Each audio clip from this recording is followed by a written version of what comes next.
अस्सलाम वालेकुम प्यारे बच्चों, मैं आज आपको बोर्ड का पेपर जमात दाहम उर्दू का पेपर जो है वो बताऊंगा। आप लोग जो हैं जमात दाहम के अगर स्टूडेंट हैं तो इस पेपर को हल करने का जो तरीक़ाकार है इसको अगर फॉलो करेंगे तो आपके बोर्ड में जो है वो नंबर पूरे आ सकते हैं। तो इंशाअल्लाह अभी हम स्टार्ट करते हैं इम्तिहानी पर्चा हल करने का तरीका जमात दाहम का। मैंने एक बात नोट की है कि उर्दू के जो बच्चे होते हैं उर्दू क्लास जो आप क्लास ले रहे होते हैं और आप पूरा साल इम्तिहानात की तैयारी करते हैं और उर्दू के पेपर की तैयारी आपकी बहुत अच्छी होती है, लेकिन आपको पेपर हल करते वक्त काफ़ी मुश्किलात का सामना करना पड़ता है। सबसे बड़ी मुश्किल ही आपके हाँ ये होती है कि आप पेपर हल करते वक्त अपनी टाइम को जो है वो बरोए वक़्त नहीं ला सकते। तो इस तरह आज जो है वो आपको मैं बताऊंगा कि आप सवालात किस तरह हल करेंगे और कितना कितना टाइम जो है वो एक एक सवाल को देंगे। तो आइए शुरू करते हैं। बिस्मिल्लाहिर्रहमानिर्रहीम। सबसे पहला सवाल नंबर 1 जो होता है वो आपका होता है एमसीक्यूज़। वो होते हैं 15 नंबर के और आपने जो है वो याद किए होते हैं, आपने सिर्फ उनके ऊपर टिक लगानी होती है।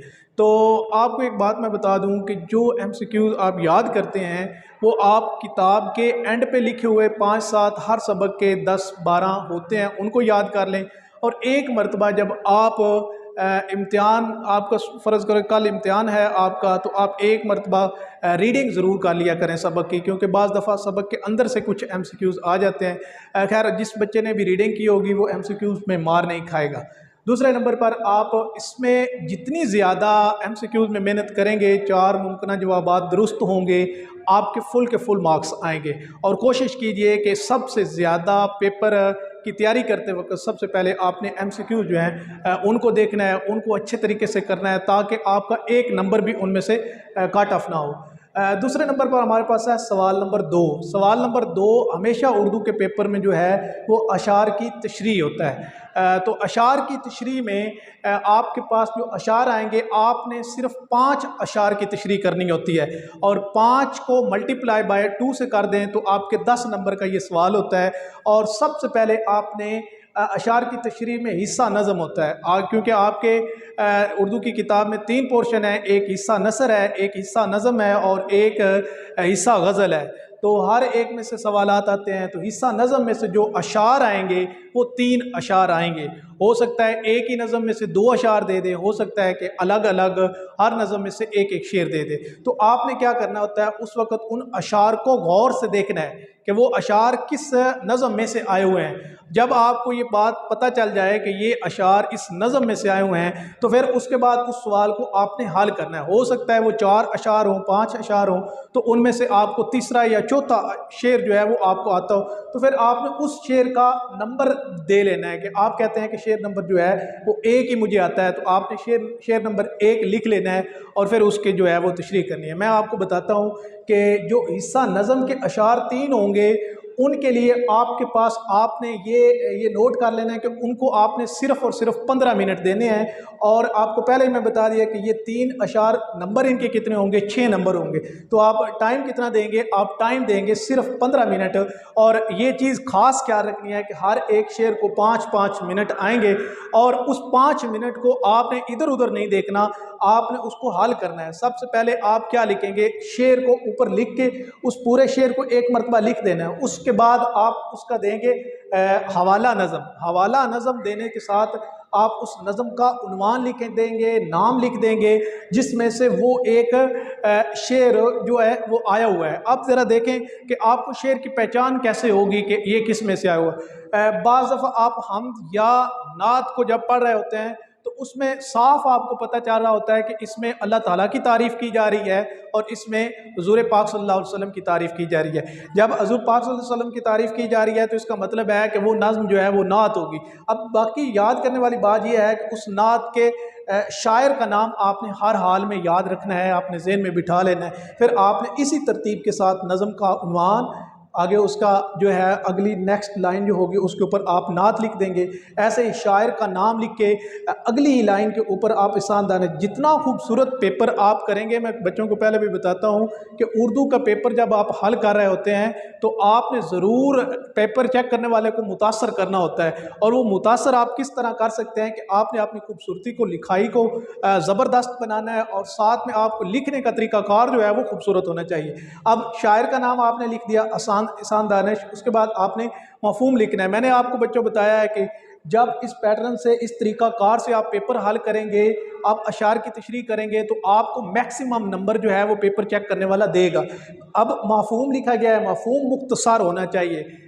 एक लाइन का कर लें, एक लाइन से 1.5 लाइन का कर लें, इससे ज़्यादा मफ़हूम हरगिज़ ना लिखें। उसके बाद तशरीह।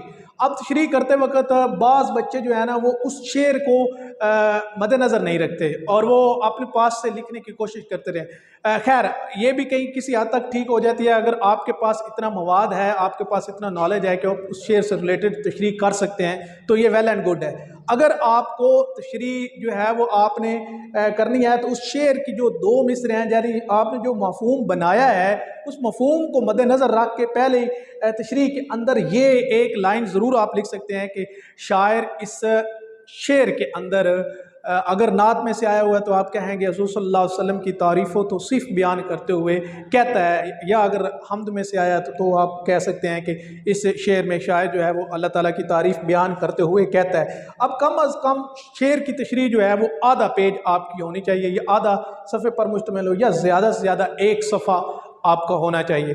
अगर आप इस तरह की तशरीह करके आते हैं, और मैंने ये देखा है कि बाज़ बच्चे जो हैं वो कुछ थोड़े जो उनका ज़हन जो होता है वो कम सतह पर होता है, तो उनके लिए मैंने ना एक चीज़ बयान की थी क्लास के अंदर भी कि वो अगर ये सारी तशरीह हर शेर की याद नहीं ना कर पाते तो वो कोशिश करें कि जो नात का, नज़्म का खुलासा हो ना, उस खुलासे को अच्छी तरीके से, अच्छी तरह से याद कर लें, और फिर वो तशरीह के अंदर आप पुट कर सकते हैं। जो जो बंदा चेक करने वाला होगा वो कम से कम आपको कुछ ना कुछ नंबर ज़रूर दे देगा, ताकि अगर आप लिखेंगे नहीं तो फिर आपको कोई नंबर नहीं मिलेगा। और हाँ, ये बात जो है वो नात के लिए, नज़म के लिए तो कर सकते हैं, लेकिन जब हिस्सा गज़ल पे जाएंगे तब ये चीज़ आप नहीं कर सकेंगे, क्योंकि हिस्सा गज़ल में हर शेर अपनी कहानी बयान उसके अंदर हो रही होती है, उसको आपने अलग से बयान करना है। अच्छा, ये आपका सवाल, मैंने सवाल नंबर 2 के हिस्सा नज़म को बयान किया, और इसको आपने अपने ज़हन में अच्छे तरीके से बिठा लेना है कि किस तरह हमने शेर लिखना है, फिर उसका नज़म का नाम, उन्वान, और उसके बाद शायर का नाम, मफ़हूम, तशरीह करने के बाद फिर ये अगर तुम्हारे पास 3 अशार की मुकम्मल तशरीह हो गई है तो फिर आपने किधर आ जाना है, हिस्सा गज़ल। अब हिस्सा गज़ल में से 2 अशार की तशरीह आपने करनी होती है, यहाँ हिस्सा गज़ल में से आपको 3 अशार दिए गए होते हैं, तो आपने कितने करने होते हैं, आपने सिर्फ 2 शेरों की तशरीह करनी होती है। बिल्कुल सेम उसी के लिए, उसके लिए भी आपने क्या करना है कि पहले शेर लिख लेना है, और शेर के बाद आपने उसका शायर का नाम लिख लेना। हवाला गज़ल में आप सिर्फ क्या कर लेंगे, शायर का नाम लिख लेंगे, और फिर आप आगे मफ़हूम लिख लें और तशरीह लिख लें। आपको मैं एक और बात बच्चों बता दूं कि अगर आपको पेपर में ये पता नहीं चल रहा कि ये कौन से शेर, ये शेर जो आया है ये कौन सी नज़म में से आया हो, तो अगर ये आपको पता ही ना हो, तब आपने एक काम करना है, आपने हवाला नज़म फिर नहीं लिखना, फिर आपने मफ़हूम लिख लेना है और तशरीह लिख लेनी है, तो चेक करने वाला आपको उसके नंबर दे देगा। लेकिन मैं बाकी तमाम बच्चों से ये गुजारिश भी कर रहा हूँ कि आपने हर हाल में इन चीज़ों को याद ज़रूर करना है और लिखना भी है। अब आगे की तरफ बढ़ते हैं, तो आगे हमारे पास आता है सवाल नंबर 3, यानी सवाल नंबर 1 MCQ, सवाल नंबर 2 अशार की तशरीह, यानी अशार की तशरीह भी जो है ये टोटल इसके कुल नंबर कितने हैं, 10 हैं। अब 6 नंबर इसके और 4 नंबर इसके। अब आगे बढ़ते हैं सवाल नंबर 3 की तरफ। सवाल नंबर 3 में अबारात की तशरीह आती है। 2 अबारात जो हैं वो दी गई होती हैं, उनमें से एक अबारत की तशरीह 5 नंबर की होती है और दूसरे की भी कितनी होती है, 5 नंबर की, यानी 5 नंबर जो हैं वो मिलाकर 10 नंबर बनते हैं। लिहाजा सवाल नंबर 3 जो है ये 10 नंबर का होगा। अब अबारत की तशरीह जब भी आप कर रहे होते हैं तो आपने एक चीज़ को मद्देनज़र रखना है, क्योंकि आपने सारा साल उन असबाब को पढ़ा होता है और अच्छी तरह पढ़ा होता है। आपको जो वो मतन दे देता है, आपको बार बार पढ़ कर देखना पड़ता है कि ये किस में से आया हुआ है। जब आपको ये पता चल जाए कि ये कौन से सबक से आया है, तब आपने वो अबारत नंबर 1 लिख के उसके नीचे क्या करना है, हवाला मतन देना है। हवाला मतन में क्या करेंगे, आप सबक का नाम लिखेंगे। जिस सबक में से वो इबारत आई हुई है उस सबक का नाम लिखेंगे। सबक का नाम लिख के उसके आगे उस सबक का उन्वान तहरीर कर देंगे। उसके बाद आप क्या करेंगे, मुसन्नफ़ का नाम लिखेंगे और वो उस सबक को जिसने लिखा है उसका नाम आप यहाँ पे तहरीर कर देंगे। तो उसके बाद तो नेक्स्ट स्टेप आप करेंगे, वहाँ इबारत में चार अल्फाज मैनी होंगे, वो ज़रूर देगा। तो आपने वो ख़त कशीद अल्फाज के 4 अल्फाज को तहरीर करके उनके अल्फाज मैनी जो हैं वो आगे लिखते जाना है। इसके बाद आगे आपने क्या करना है, सियाक़ो सबाक़। बाज़ बच्चों को मैंने देखा है कि वो इस तरह करते हैं कि सियाक़ो सबाक़ छोड़कर आगे तशरीह पर चले जाते हैं। मैं आपको एक बात बता दूं जो बड़ी ज़रूरी है आपके लिए, ये सबक का नाम आप लिखेंगे 0.5 आपको नंबर मिल जाएगा। आप मुसन्नफ़ का नाम लिखेंगे तो आपको 0.5 नंबर मिल जाएगा। अगर आप ख़त कशीद अल्फाज अगर 4 दिए गए हैं, 2 का 0.5 है, 2 का 0.5 है, तो इसका मतलब है अगर चारों के चारों अल्फाज मैंने आपके ठीक हैं तो आपको 1 नंबर मिल जाएगा। यहाँ सियाक़ो सबाक़ पे आप जब जाएंगे, जब ये लिखेंगे तो आपको 1 नंबर जो है वो सियाक़ो सबाक़ का मिल जाएगा। कम अज़ कम आपने 6 सतूर लिखनी है। अगर ज़्यादा से ज़्यादा लिखना चाहें तो आप 10 लिख सकते हैं, इससे ज़्यादा आप लोगों ने नहीं लिखना। उसके बाद आप तशरीह की तरफ बढ़ेंगे। आपने एक तशरीह की जो है वो सुर्खी देनी है मार्कर के साथ। आगे फिर आपने क्या करना है, आपने पेन के साथ शुरू कर दें। अब तशरीह देखिएगा, ये इबारत जो आई होती है इस इबारत के कम अज़ कम 3 गुना वो तशरीह होनी चाहिए। यानी अगर आप सियाक़ो सबाक़ 6 सतूर का लिख रहे हैं तो 6 को मल्टीप्लाई कर दें 3 से या 2 से मल्टीप्लाई करके 12 लाइनें जो हैं वो आपकी ज़रूर होनी चाहिए या इससे भी ज़्यादा होनी चाहिए। तो आपका सवाल नंबर 3 में मैंने आपको बता दिया कि इबारत की तशरीह करनी है। एक तशरीह जो है वो 5 नंबर की है और दूसरी भी जो है, दूसरी का भी सेम यही तरीकाकार होगा क्योंकि 2 अलग सबकों में से आई होगी ये इबारत की तशरीह। तो आपने वो सबक वो जो मतन दिया गया उसको बार बार पढ़ेंगे। पढ़ने के बाद आपको पता चल जाएगा कि वो किस सबक से है, फलां सबक है, उसके तरीकाकार के मुताबिक आप इसको लिख लें। अच्छा, एक बात मैंने आपको छोड़ दी थी, यहाँ तशरीह में आपने हवाले के अशार ज़रूर लिखने हैं और यहाँ हिस्सा गज़ल में भी हवाले के अशार जो हैं वो ज़रूर लिखिएगा। अच्छा, इसका मैंने आपको टाइम भी बता दिया कि 25 मिनट है, यानी आप 12 मिनट एक इबारत को देंगे और 12 मिनट एक इबारत को देंगे, तब आपका जाके टाइम पूरा होगा। अगर आप यहाँ पे आधा घंटा 45 मिनट दे देंगे, यहाँ पे आधा घंटा 45 मिनट दे देंगे, फिर आप यही समझिए कि आपका 1-2 सवाल जो है वो मिस हो गए। और उर्दू के पेपर में अगर 1-2 सवाल आपने मिस कर दिए हैं तो फिर आप ये देखिएगा कि आपके नंबर जो हैं वो अच्छे नहीं आएंगे। ये ज़रूरी है, ये नोट कर लीजिएगा कि ये टाइम आपने इस टाइम के मुताबिक चलना है। नेक्स्ट क्वेश्चन है सवाल नंबर 4। सवाल नंबर 4 में मुख्तसर सवालात आते हैं।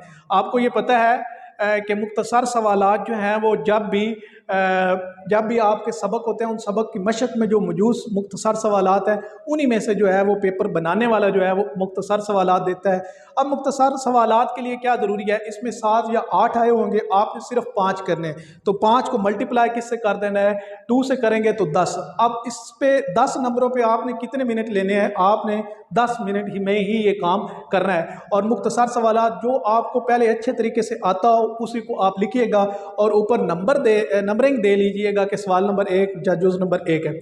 उसके बाद सवाल नंबर 5 की तरफ बढ़ते हैं। तो इसमें क्या है, खुलासा है। मैंने बाज़ बच्चों को ये देखा है कि वो शुरू में ही खुलासा लिखना शुरू कर देते हैं, मज़मून लिखना शुरू कर देते हैं और ये चीज़ें लिखना शुरू कर देती हैं। मैं आपको एक बात जो है वो अच्छे तरीके से बता दूं कि आपको जो सवाल ज़्यादा अच्छा आता हो सबसे पहले आपने वो सवाल लिखना है, क्योंकि जो पेपर चेक करने वाला बंदा होता है वो उसी वक्त अपना माइंड सेटअप बना लेता है कि बच्चे को क्या कुछ आता है, बच्चा कितने पानी में है, तो वो उसी तरीके से आपको नंबर जो है वो देना शुरू कर देता है। बाज़ चेक करने वाले ऐसे नहीं भी होते, लेकिन बाज़ का यही माइंड होता है।